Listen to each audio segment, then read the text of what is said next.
welcome to the Comic Corner. I'm your host, Damon Gray, and we actually have our first returning guest, and it's not a bad one to have. It's an Eisner Award winning writer in Kelly Thompson. Kelly, thank you so much for coming back. Hey, I'm honored. I didn't know I was the first. I'm excited about that.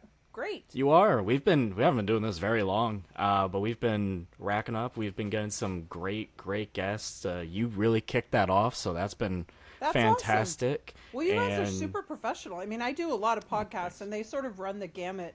I even enjoy them when they're more like low grade too. Like I like all of them, and I have to like them because I don't do like video and live cons and stuff. So podcasts and print interviews are sort of all I've got to offer. So I enjoy doing a lot of them. But you guys are super professional over here. I'm not surprised at all that you're taking off. I appreciate that. Thank you so much. You're welcome. So I usually ask, but we already asked it, which was, what's your comic book origin story? So I'm going to mix it up today. How are you? I am medium. I don't know. Okay. I'm okay. Okay. Been worse, been better. Okay. I just got a big script out, so it always feels pretty great when you can cross that off. But I was pretty far behind before that, so it's not as much relief as you'd think. Okay. How about you? I've been better, but I'm suddenly in a great mood. So that is always like I love when a good that plus, happens. right? I love when that happens. When all of a sudden you're like, everything's great, and you're like, I mean, it's not, but I'm not gonna investigate it. Just feel it. It's good. Yeah. It's been good. And one of the places I wanted to start with you is one of the reasons it is good is because you have a new book coming out, and we're gonna start there. And it is The Cull.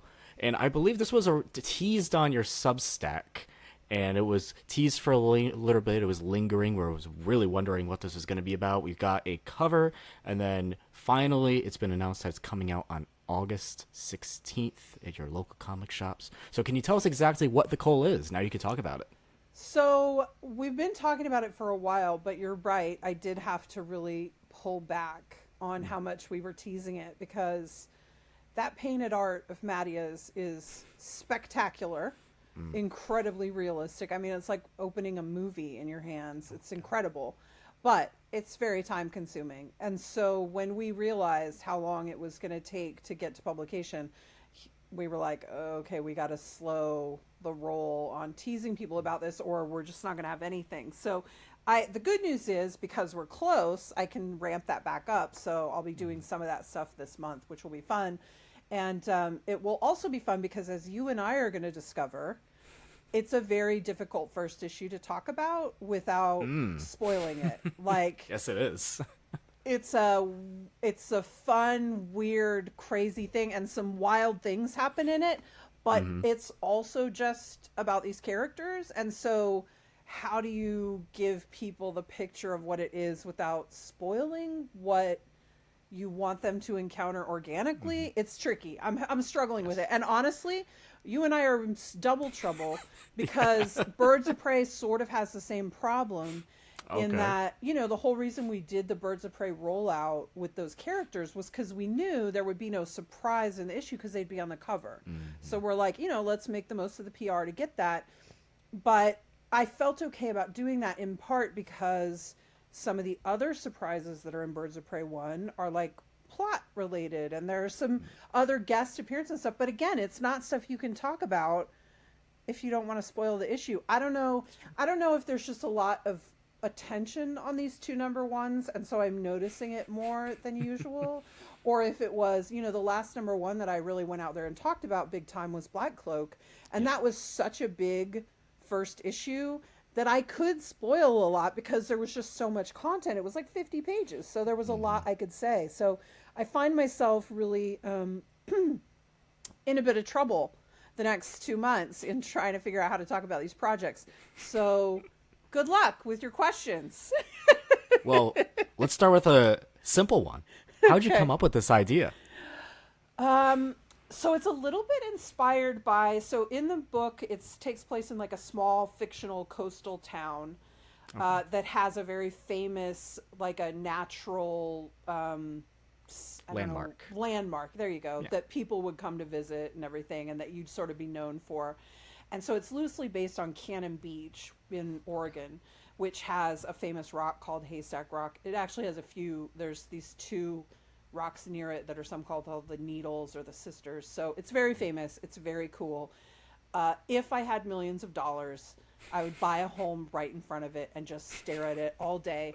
There's something about it that truly fascinates me, because it's just an organic, there's nothing more natural in all the world than this rock, right? It's literally the earth.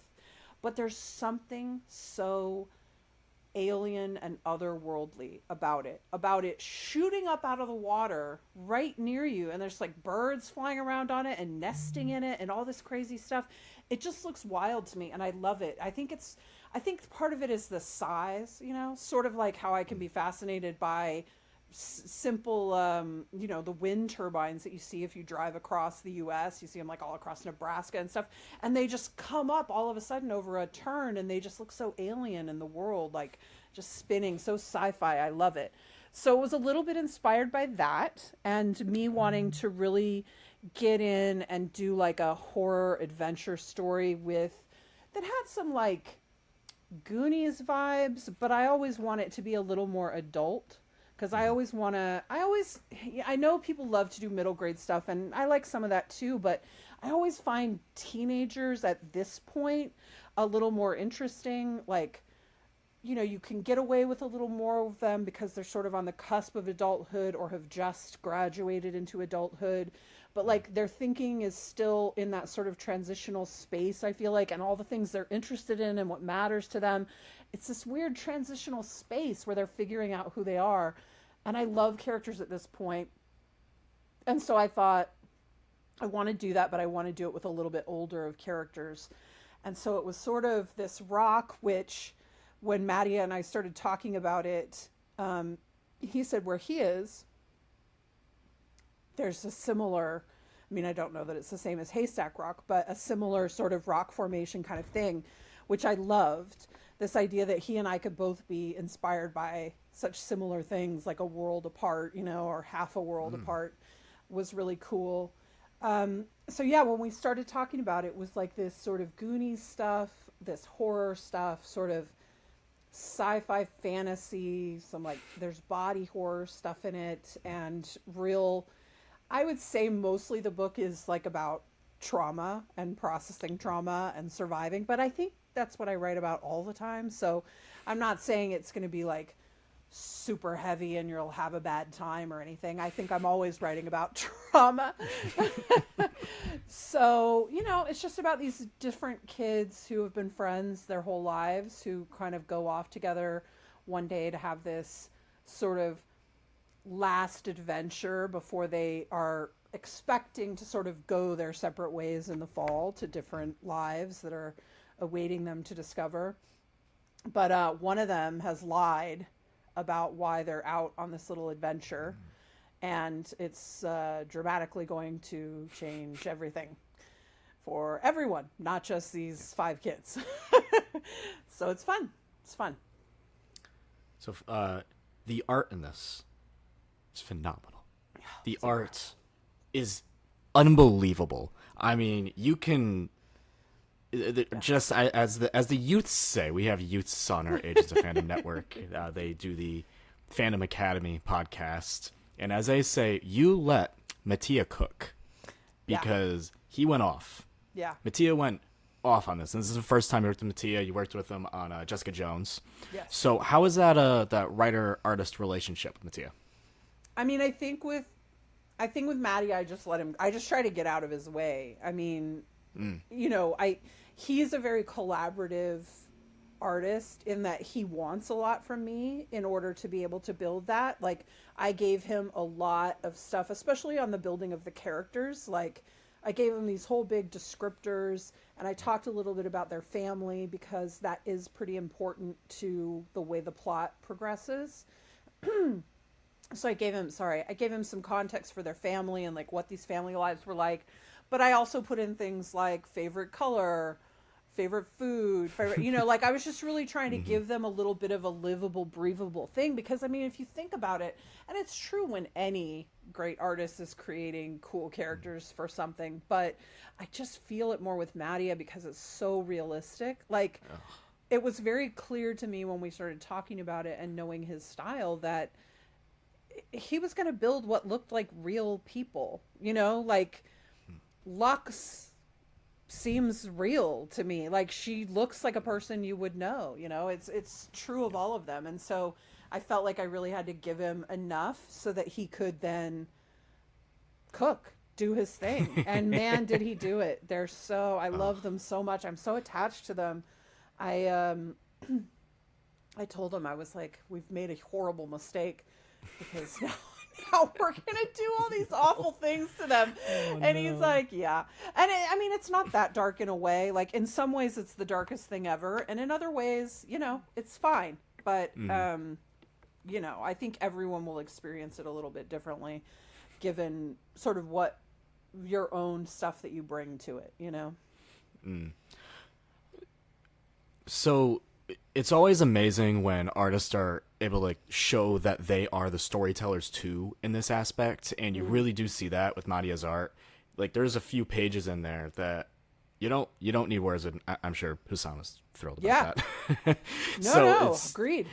Just you just let you let the pictures do the showing. Is that a process that was included when you're talking to Madia, or that just kind of happened? You're looking at this and it's like, no notes. It doesn't need anything. Like, it doesn't even need anything from me. It's done. I'll be honest with you. I didn't write. It's hard to remember the way in which this happened, because my biggest worry when I constructed the first issue was that I had just shot us in the head by having the whole opening be in the dark on basically like a moonless night. And I was like, what have I done? He's a master of light and color. Why am I doing this to us? And it was just a function of the plot of, like, I was trying to make it realistic because the kids, this adventure they're going on, they're looking at low tides and high tides, and they're trying to sneak out at a very specific time. They're also trying to do it when nobody's at this rock, when nobody will stop them, because you're not allowed to go out to them, not in this fictional world, and typically not in the real world either. You're not allowed to go to Haystack Rock. And you can get to it, which is, I mean, it's not that far out. Like, you could do it. So I wanted to create that sort of feeling of sneaking out at night and going on an adventure and all of that stuff. And so I needed it to be this night, but I was really worried I was hurting us. And we talked about it, and he wasn't concerned about it. And so with his confidence, I was fine. And so I sort of plowed ahead. And then as I was writing it, I was like, I don't want, if these kids are sneaking out in the middle of the night, there's no one for them to talk to. I was like, I'm an idiot. Like, I've constructed this completely wrong. And then I was like, wait, I'm working with Mattia. He'll be able to just naturally through how he's going to do it anyway. He's going to layer in all these details. I don't need a lot of narration. I don't need a lot of words. He's going to put the time on the digital clock, and everyone's going to see it, because that's his style, is like a movie style, where really, more than anything I've ever written, you should be paying attention to what he's drawn, because we factored that in. Like, I was like, okay, all these sections are just silent, but there's tons of clues there. Clues that pertain to the plot, but also just clues about who these characters are, and like feeling their sort of lived-inness of that world that Mattia creates. So I was I was relieved that he could do all of that, and I was incredibly impressed at everything he turned in and how well it all read, despite me sort of throwing obstacles in our path at every opportunity like an idiot. But yeah, what I would say to people is there are a lot of clues, including, I'll say this to you live. Did you look very closely at the second double page spread? Because was that with the when they're packing the backpack? No, when they're through the cave. When they're through the cave, and there's like the little markers that were left behind. When you get the double page spread of what they find through the cave. Yes. Look closely at that page, those Okay. pages, because there's a little surprise waiting. And I think I would love to know what other creators think of the choice we made there. Sorry, my throat is very it's very like congested or something. Whatever you call it, I'm just like, ugh, not doing great. I'm sorry. The I would love to know what other creators think about this choice we made, because there was a lot of back and forth over that page and how we were going to do it and did it work. And in the end, we added these things that almost nobody is going to notice on the quick page turn, because they deliberately like blend in really well. But like once you see them, I think it's sort of a game changer. And I don't know if that's making good comics or not. Like, is it bad comics if most readers would just glaze past it and you'd only know to look for it if someone else noticed and told you, or if you heard it on a podcast or something? I don't know. Or is it more fun? I don't know. I think it's more fun because especially for those who come back and you reread stories, especially if it's like, a mystery element to something, you want to go back and reread it, and then you're like, oh my God, this was in front of my eyes the entire time. That's the type of stuff that it's like mind-blowing to me, right? When I go back and I reread some things. Well, I'm glad to hear you say that, and I hope you're right, because it was definitely like an experiment, and we were like, let's see how this goes. I'm gonna tell you what, the first thing I'm doing when this is over, I'm gonna go back and look at that. I expect an email. No. Just looking at it like crazy. And just the one last thing on Mattia's colors, because you mentioned how he's amazing at it. And I think it really actually worked, because a lot of it is in the dark, but then there is a point where it's no longer dark. And it really it's a contrast. It's a lights on moment. And it's a big page turn.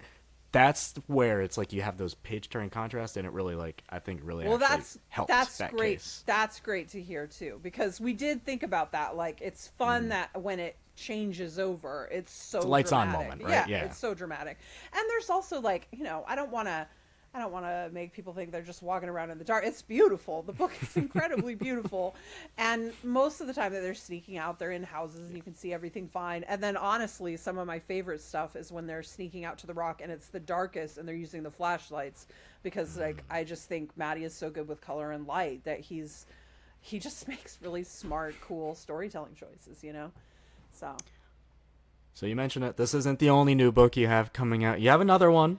And it's funny because the last time you were on, you teased it, and I was thinking about this for a long time. I kept sitting there and I'm like, what would be a good Kelly Thompson book? And I was like, that'd be good. And then one day, I think it just hit me. I think it was a week or so prior in France. I was like, a Birds of Prey book.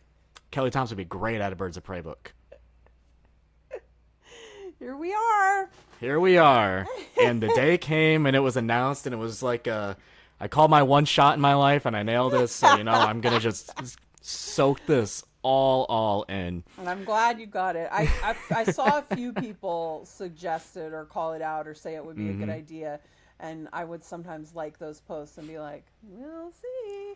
I was working on it for a really long time though. So it was hard to keep it in. Like, cause I was pitching. How was this book pitched to you? Yeah.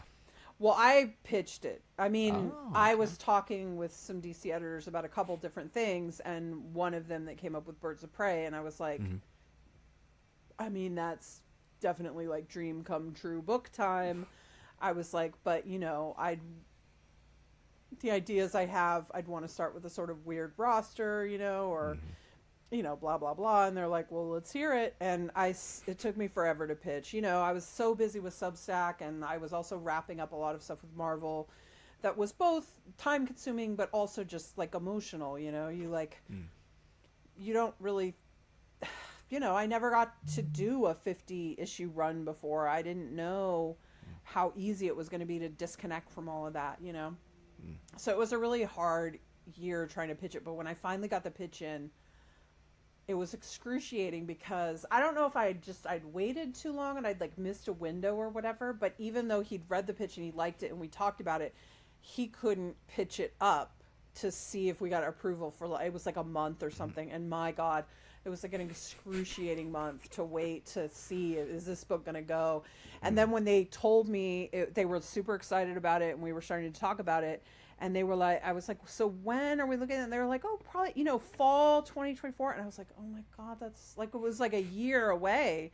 And in my head, I was like, oh, that's awful. But it was great. Like, that was a year we didn't need that much time to get ready or anything. It was just that because of events and, how the schedule works. So that was where we were going to slot in. But like now I'm really excited. Seems like an exciting new fall school year, and I'll have a new the Black Cloak trade will be out, the Cull will be running, and then we'll be gearing up for more Black Cloak to start in. We're aiming for November. Nice. Yeah, so it'll be good. It'll be good. I just hope people like it. There's a thing I've realized that started happening to me as a creator where I just like what I like, and I'm just mad if everyone doesn't get that it's great. And I'm not talking about me. I'm talking about, Leo Romero is a comic storytelling god, and I don't know. I just take it for granted that people understand that and that they're smart enough to get it, that they understand what he's doing and what he brings to it and how incredible it is and how it can, like, it's really good comics, man. It's super smart. They're very smart. He thinks about all these choices. He's a master storyteller. You can tell him to draw almost anything and he'll do it. Like, I mean, he's a crazy man. He's so good. He's also like one of the nicest fucking people ever. And so yeah, it makes me like, you just set out trying to make a really good comic. And I suddenly worried the other day. I was like, is this not going to be like, because Birds of Prey has a really strong history of being pretty cheesecakey, and I don't mind cheesecake in my books. A lot of people think I'm against that. I'm not. I think it belongs where it belongs, right? And I don't want it everywhere, the same way I don't want it nowhere. And I think it can fit in a Birds of Prey book, but I don't think we should be penalized if we don't do it. Like, it doesn't mean the book's not good if it doesn't have a lot of cheesecake and weird male gaze stuff that we used to get. Like, I mean, and it's not trying to denigrate what came before. I love that old Birds of Prey, but like, things change, tastes change, styles change, and I just feel like Leo is doing something incredibly modern and cool. And I don't know. I want people to understand how lucky they are to have him. I mean, you know me. I am Team Hawkeye. I think I'm Team Hawkeye. So, I mean, Team Hawkeye is literally coming together to do this. You showed off Leo's art, the character designs for this entire squad. And for some reason for me, and I will say this much because I actually had a whole story lined up. So my dad is a huge DC guy. Like, he is huge into DC. But when I grew up, I was always a Marvel kid. I had like my dabblings in DC with like the Teen Titans like animated show, and like I'd watch Smallville with him when I was growing up. But he was always a DC guy, and I was like the Marvel kid. So when you announce this roster, there's a lot of characters on there like I'm not familiar with at all. Like Big Barda. Like, to be honest, I've never read anything Big Barda in it, so I'm really excited to learn so much more about this character. Get excited. And seeing I'm genuine, like I'm hyped, and seeing Leo's art, just like, it was like, I feel like I'm coming home to something, even though I don't really, like, I've never been here before, but it's the vibe that I've been accustomed to. So I'm super, super excited for that. He sent these really great notes, which I'm not going to share because they're not mine, but I am hoping I'm going to talk him into letting me maybe put them on the Substack, because they were just incredibly thoughtful character, style, genre thoughts that he had that I think you can see it in issue 1 already. Like, if he hadn't told the editor and I like this sort of thought process he was having, you could see it in his art already, but knowing he thought about it and like he's deliberately doing these things, I don't know, it just thrills me about it. But he also did, there's a thing in issue 2 where they have to go somewhere to get a secret thingamabob or whatever for their mission, and I couldn't really find, and this is one of the hard things about moving from one company to another where you've been mostly like, it's you don't know everything. And I like to know everything. I like to be really well researched going into a book. I mean, you don't ever know everything, but I like to be really well researched, and when I don't feel confident, like that's when we start having problems. And so I was having trouble finding what I wanted for this Birds of Prey issue, and I was like, I'll just make my own. Like, I don't know. And Ben will tell me. Ben's my editor. And I was like, Ben will tell me if like, well, why didn't you use this or whatever? So I sort of built this thing, and we're doing this thing, and Ben loved it. And so, hopefully it'll come to another comic book near you soon. But but when I saw how Leo interpreted how they were accessing this place that I created. Okay. Oh my God. It's so clever. Like, he's using the panel borders and stuff. It's really fun. It's really fun. And you can see that expressed a little bit. And this will probably just confuse you, but the cover for 2 will be out soon. It's a really fun cover, and it doesn't have the thing that I'm talking about, the storytelling trick that he used. I mean, because it would be chaotic and not make sense on the cover, but you can still kind of see the way he's approaching things, and like, he's just not doing the expected thing, I mean, like, I think the most expected thing you're going to see from this whole run is just, we did a very traditional issue 1 cover with like a shape of a bird and everyone jumping or whatever. Like, that's as traditional as we're getting, like, and even so, I tried hard to make, I'm always shooting myself in the foot. I apparently don't want money because I just want things to be cool, and I would pick cool over money, which is a mistake because that's how you don't get a swimming pool, which is all I want in the world. But we, that cool 1 out of 100 Jordi Belair limited color green variant. Yep. She did that as just like a first pass. Like, that was the first thing she did. And I was like, well, you knew I was going to love it. I was like, but I'm sure it doesn't have to get past me. I'm not the one. And Ben's like, not loving the implication that he's getting in the way. And I'm like, I'm sorry. I didn't mean that. I just meant my tastes aren't always standardized for what you want on the main cover. It's more of a swing on me than anyone else. But so we came to, Ben is very generous and good, kind human, and so he was like, how about we make the green one a variant and we'll do a more traditional main cover? And I was like, okay, that's a fair assessment. Like, that's a good compromise for everyone on the team. And I should say, Jordi, like, we're talking a lot about Leo, but let's be real, a lot of that genius is in Jordi too. She's really great, and they're great together. Like, and they love working together. Like, you can see it, and they talk about it. For this. Yeah. I cannot wait for this. This was the second it was announced. I mean, Birds of Prey was like trending on social media. It's crazy. You can definitely tell that the excitement is there. I really feel like a lot of people are going to truly see Leo and be amazed by Leo. So. I think this is I hope so. a great platform for him. And just in general, how exciting is it to join DC right now when so many like other major creators are also like going over to DC? Like G. Willow Wilson's been there, Chip's been there for a little bit now. Tom Taylor's been there, and like this dawn of DC era, because this book is under that title as well. And it's never been better, easier, more convenient for any new DC or just comic reader to jump on the DC. It's very welcoming. It's very opening. There's a lot of number ones out there. What's that experience been like to go over to DC? So far, it's been great. I gotta be honest. I mean, obviously we're in the honeymoon phase of my relationship there, so you don't want to be like, yes, it's for 100 years this will go on. We don't know, but I'm having a hell of a time. Andrea Shea, I worked with her on this Harley Quinn short I did with Annie Wu, which is very fun, which I think comes up the month before Birds of Prey, so it'll be in August.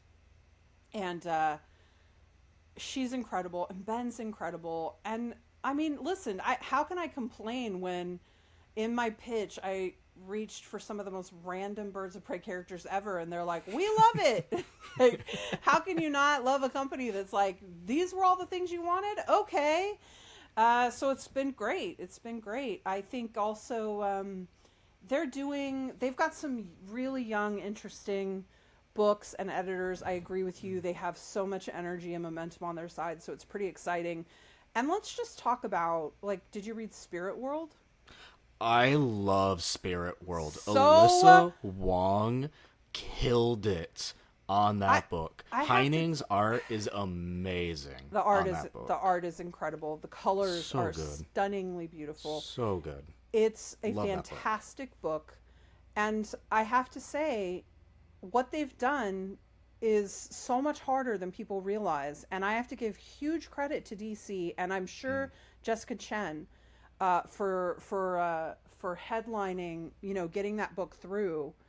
But like, that's not just a good comic. That's a comic that I don't know. It gets everything right. It's not preachy, but it's taking the right tack on like some very like heady stuff, but it's not bogged down in that stuff. It's just very matter of fact how it's integrated, which is exactly how it should be. Yep. I was so impressed. I just read the first 2 issues over the long weekend, and man, incredible. And I have to say, for the stuff it tackles and the creative team behind it, for my money, has Marvel done anything like that? I mean, not to that extent, and recently or ever. Really, to launch something like that. Not to that extent, because there's 3 books: The Vigil, City Boy, and Spirit World. Yes, those are the 3 that they launched under that umbrella. Yes. And for me, Spirit World is my favorite out of all of them, and I got all of them. I read the first issues of it. Alyssa Wong just. Like, there was something about that book, and maybe it was like the magical aspect of it. I think it was just everything about it. It just feels worked. Smart and new, but also completely integrated into DC's world building in a very good way that opens up tons of story doors for both Alyssa and others. I think, of course, Cass Cain is one of my favorite characters in all of comics, so I'm a fan of her being there. If you do Cass Cain well, that's like a lock for me, and this is a very well done Cass Cain. The art is fun and very fitting for the style. It's Jessica Chen and Alyssa, I assume together, they sort of put together that cast of creators. It's perfectly done. That's exactly what you want. I think adding Constantine is a great idea, which anchors it even more in DC. And also, you could get rid of you can get away with so much with Constantine. Let me just say how smart Alyssa is putting Constantine in the book. Constantine appears in issue 2 of Birds of Prey. Great minds think alike. I just think they really get it on every level, and Xanthi is an incredible new character that I think people will be reaching for immediately to try to work them in to other projects. It's a home run for me. I unfortunately have not read Vigil yet, and I read the first issue of City Boy. Both look good. Both are, I'm impressed with all of it, but I'm just saying, and I'm not trying to make this a DC versus Marvel thing, but I feel like at Marvel, DC Spirit World would have been a short in an anthology, and thus probably never would have become what it is, which is really great. No biting, Monarch. Sorry. No, I think you're right, and it would probably fall under more like it, because Marvel does the Marvel voices, and those are very good, and they do, but those are primarily on digital, and sometimes they'll make their way to print if it's the Free Comic Book Day issue, if it was a good run and it got a lot of press behind it. But that it really, you don't see too much more than that, and that is upsetting, because you can really tell a story that connects to a lot of people that haven't been seen for a while. And it listen, just I'm works. not trying to make it aggressive. I've been inside the Marvel machine for a long time, and mostly what I found in there are good people trying to make good comics and trying to do the right thing. It doesn't always work out, as we all know. And those people aren't always the people making decisions. And even if every single person wants that to work, it doesn't mean it's easy. It's hard to make a good comic book under the best of circumstances. So making one that's really complicated and addresses a lot of issues without trying to, but just organically doing that, it's a very tricky balance. And I am incredibly impressed. And every single person who loves comics and DC Comics should read Spirit World. It's a great comic. Do it. Do it. Speaking of Alyssa Wong, Captain Marvel. How about that for a transition? Man, that was natural. Yeah. Alyssa Wong is taking over on the Captain Marvel run that you just ended on 50 issues. Yeah. Crazy run. The longest Carol Dever run as Captain Marvel ever. I mean, well-deserved. Had so many iconic arcs that were told in there for me personally, and I think this is a lot of people's favorite. The Magic arc was my personal favorite. The Last Avenger also stands out. There's so many great ones, but those are the two that really line up for me. The New World, or when she's trying to get the potion with Enchantress? Which one? I just want to know. For the Magic arc? Yeah. Where she's got the costume, or where she's in the future? The costume, when it's her and Strange. Yeah. That was the one that I think a lot of people got on. I don't know why. That was like the one that really grabbed a lot of people. There's something about also that run that Carol had a lot of different costumes in that run. I don't know if it was because you had a lot of different artists too, so maybe that helped. Yeah, I mean, I do think that part of why that did happen with all the different costumes was because we never had a huge long runway where they were like, yep, it's not like anyone came in when we were at issue 20 and was like, you guys are doing so great, you're going to go to 50. It was like, yep, you earned 5 more issues. Let us know what they're going to be. And then I'd be like, okay, shit. And so, I mean, I was excited to keep going, but that often meant a new artist, which sometimes was great, but is always a bit of a stressful upheaval for everyone, including the artist. And maybe we're going to need a new costume, we're going to need a new villain, new state. It was like reinventing the wheel every time. And the good news is I think we got pretty good at it by the end. And I think it did end up with her having all these weird costumes. I mean, she got the first one, of course, because we were in like an apocalyptic situation. Yep. So it was just sort of a deconstruction of her existing. And then we had normal for 1 arc and 2 issues. And then it was the last Avenger costume, which everyone freaked out over. Lee Garbet. Really great design. Became a Funko Pop. I have one. Yeah, very crazy. Fun. Really took off. And that was our most. I mean, our Star arc really like saved our bacon and kept the book running. And I think it was the last Avenger arc when we had like our most momentum and people were really talking about it, and like a lot of that gave us a lot of runway. Still not to 50 though, but. And then when she got drawn into Empire, I mean, like, I didn't even want that because I always want to stay out of it. But, like, there's no way you can tell those stories without Carol. And Al and Dan knew that. And they gave Carol a completely appropriate role in that. And so then we had to tie into that. And everyone was like, well, if she's going to pick up the universal weapon, her look should change. And we're like, yep. So then there's another one. And then the magic one, we weren't trying to make a temporary magic costume. What happened was we had access to Marco Cicchetto for a little while, which is like if you get access to Marco Cicchetto, you want to grab everything Marco. You can. He's brilliant. So we were like, well, we were thinking about maybe doing an updated regular costume for her. And so we sent him off. He was doing some covers for us. And so we sent him off to the costume corner and he tried to figure something out. And he came back with all this really cool shit that we loved.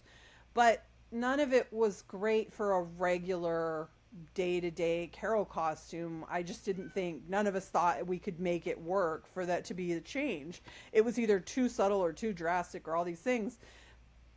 And we're like, but is it sort of this one sort of magic-y? And we're doing this magic, like, should she? And we're like, Yes, everyone was like, yes, the hood, the The thing. hood. Yeah, I'm a sucker for a hood. yeah. I was so glad when Elena put that hood on Black Widow. I loved it. I know a lot of people Oh, didn't, but yeah. I loved it. Oh man, I was a sucker. Oh, I'm such a sucker for a hood on a costume. It looks so good, I don't know why. and It does. especially It does. especially for someone who's more of a streetwear hero like Black Widow, it makes so much sense. Like, other than someone could grab it in a fight, it's all upside for like subterfuge and all sorts of things like Especially that. for a spy too. Yeah, It's just, that's what I'm saying. It Like, just works. anyway. It just works. It So also there just is looks one good. thing in that 50th issue I really want to talk about, and it was a conversation that Carol had with Jess. And I don't know why, it just this was the thing that actually got me emotional when I was reading it. It was a conversation that they were having about Hazmat specifically, but it was about, are we doing enough to push to help to promote the younger heroes, the next generation of heroes? And that felt very, obviously it worked in the moment for the book, but that felt very meta too. Yeah. Yeah, like that felt very like, are we truly doing enough to like really push this next generation forward? And you see Kamala walking away, and timing of that is ironic to an extent. I mean, yeah, But- I didn't know, by the way. I know. I didn't That's why I know, was like, just kind of like I timing mean- on it. I was like, but Well, it's It- also this very, you would think I would know, and that's not a Mm-hmm. criticism of Marvel. That's just, I was in a very weird place where I had 2 feet, 1 foot in DC and 1 foot in Marvel, and the foot in Marvel was just sort of wrapping up, whereas the foot in DC was reading tons of books and like trying to, so, I'm sure everyone assumed I knew.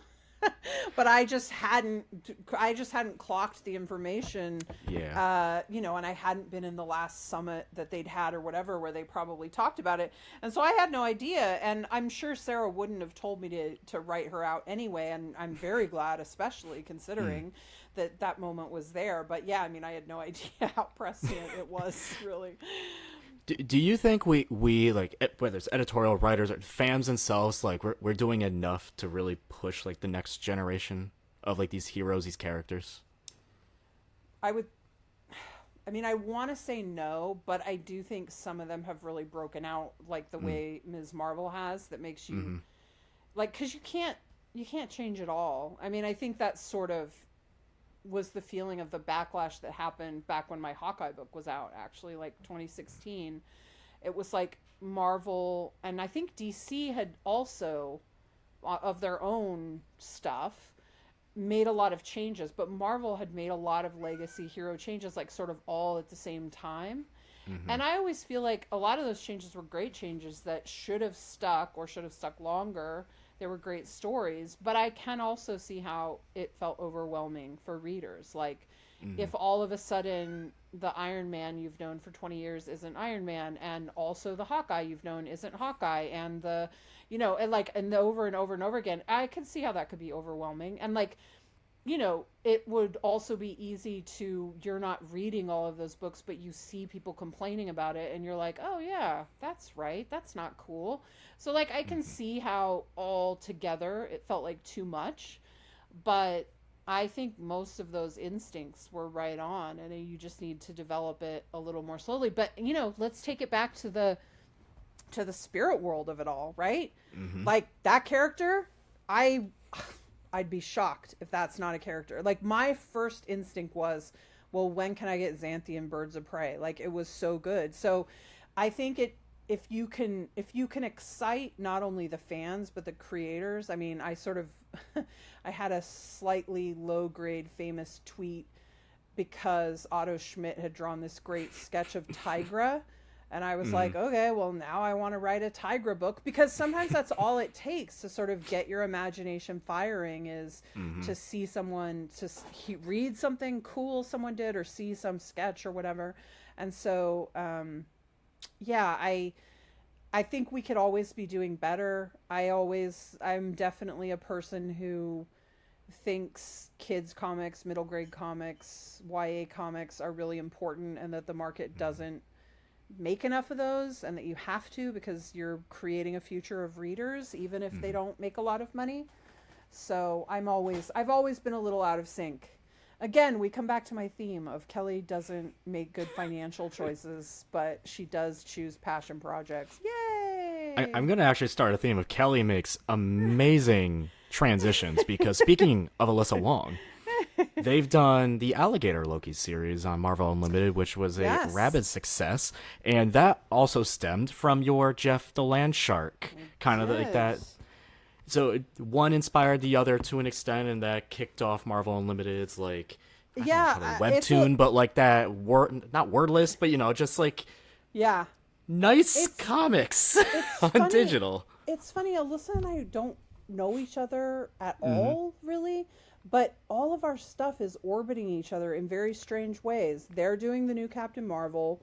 They did Deadpool or are doing Deadpool, which I also did. The Spirit World thing, and now I'm like, can I please get that character over in Birds of Prey? And then you're right, the Jeff and the Loki thing. I think it's just because we're both really, really cool, and maybe we should probably know each other better. I've only interacted with them a few times, but they're great. Every time they've been great. So I've interacted with Alyssa on Twitter a couple times, and they've always been fantastic. Yeah. When that Spirit World came out, I was pushing the heck out of that because I'm like, people need to freaking read this book. Yeah, even before Spirit World, I would have said they are absolutely someone to watch in comics for sure. But Spirit World, if there was any doubt, I just think, Spirit World, I just don't know if people understand how hard that is to do at a corporate company. Like, that's a hard enough book to do as an Image book. And yeah, you probably sell a fraction of what you sell with the DC label on it. But I'm very impressed with Alyssa and DC and that whole team. And you're right. It's just the two other books, City Boy and The Vigil, right? That are in that little, that's those three. Yeah. Yeah. I'm really impressed with that they did that. I hope all three of those books will be successful. The one I'm hearing the most about are Spirit World and Vigil right now. Yes. But I love that they did this. I'd like to see more like this. Yeah, I believe it's called the We Are Legends kind of like group. Yeah. But quickly back to I always got distracted. Back to Jeff the Landshark. I always have to take it back to Jeff. Wait a minute. Quickly. I have a question for you because you started to ask this, and then I think I swayed us off of it. Okay. Your dad is a big DC fan. Yes. Did he know anything about those characters I picked, or was he excited? Was there more to that story that I cut you off from? No, it was pretty much that. It was just kind of like he's always been the DC guy, and he's very much like the Trinity. So he's like the Trinity Justice League. Trinity. Yeah. Like I go to a DC movie, and he's like, oh, and he points out like some of the minor characters, and I'm like, okay. But like whenever we go to a Marvel movie, I'm like, oh my god, did you see like they did a name drop? And that's about it. Or it was like, hey, there was like a weird little shark plushie in the Hawkeye show. That had to be a Jeff the Landshark reference. That had to be. He's like, a what? And I'm like, you'll see someday. Jeff will be huge. It's so funny because my brother's into comics, my younger brother, but like none of my parents or no adults in my family or whatever. So it must be really fun to talk about it with like that. It is. Although it sounds like conflicting sports teams maybe. Does it ever get heated? Not really. We help each other out. It's nice. very much that. We went to go see Black Adam, and he was being like, "Oh, did you catch that name drop?" Absolutely not. And we go back and forth, but then I go see. I'm like, "Oh, did you catch that?" So it's very much like a you help me, I help you, which is nice. It's nice. All right, yeah. Jeff the Landshark. Jeff the Landshark. I can talk about Jeff forever. We only have a few more minutes, but I can genuinely talk about Jeff forever. One question: are we getting a season 3 of Jeff? We are. I turned in the first 6 just last week. Yes. And I hope I'm going to turn in the next 6 next week. And we are also getting, I don't know if I'm allowed to say this, but I'm going to say it anyway. We're getting a new print one. Yeah, we're getting a print collection of season 2. Yes. I'm not sure when though. I don't know why they wouldn't put it out in the fall. It seems dumb if the new strip is coming out in the fall, which I'm not 100% on, but if it is, and I hope it is because I wrote one Thanksgiving themed one. If it comes out in the fall, I would think you'd want to put the print edition out in the fall to sort of feed into each other, but it would help. I do know it takes a really long time to format those strips, so it could be January, like the last issue. I am We'll so have to excited see. about that. Yeah, I literally, we have like our Wednesday night comic crew at my comic shop that I go to. And the way I was running around, like, if you ever seen How I Met Your, I was like, have you met Ted? But me, it was like, have you read It's Jeff? Just passing around. I just went in the next week. I was like, Dan, how'd it sell? He went, oh, we're out. He's like, I don't know what this book is, but we're out. And I'm like, yes, I did it. Second Prince came in, and I'm just like, more. That's amazing. Told him, I was like, if you see any kid come in, just give it to him. Yes. Hand it to them. I'd perfect. be hard pressed to think of a kid that wouldn't get a kick out of it. Oh my god, it's great. It's like, very, I'm a sucker for it's Jeff. very made for anyone. I did see someone, I can't remember who it was, someone who runs a shop said something to me on Twitter when Jeff sold out, and I was sort of talking about it, and they were like, please, you talk to the people at Marvel. Tell them to stop with the crossovers and more of this. We can sell this. And it was just such a funnily written tweet. And Forget Batman. It's all about Jeff. In fairness, he was talking about Marvel, I think, specifically. But no, it was all about outselling Batman. That was the goal. It was definitely about, we don't need another crossover. Let them know. Get this message up the chain. I got a kick out of it. Absolute delight that book is. It's pure serotonin. I say it every time. We on our website we had a Ted Lasso section, and I think on my It's Jeff #1 comic review I tagged Ted Lasso because it's like the Ted Lasso comics. You'll just smile the whole time. So you see all these Ted Lasso articles, just a random Landshark stuck in between all of them.